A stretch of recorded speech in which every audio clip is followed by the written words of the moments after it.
Футболдан Қазақстан құрамасы Кюрасауаны жеңді. Жолдастық кездесу Түркияның Белек қаласында өтті. Әли Әлиев баптайтын ұлттық құрама қарсыластар қақпасына жауапсыз 2 доп соқты.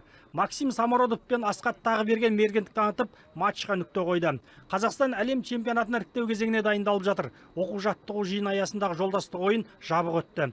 Кюрасауа құрамасы халықаралық футбол рейтингінде 91-ші орында тұр. Әрі бұл елдің футболшыларын әйгілі Нидерланд маманы Дик Адвокат жаттықтырады. Дегенмен қазақ елінің командасы жолдастық матчта жеңіске жетіп, ресми жарыс алдындағы әзірлігін пысықтап алды.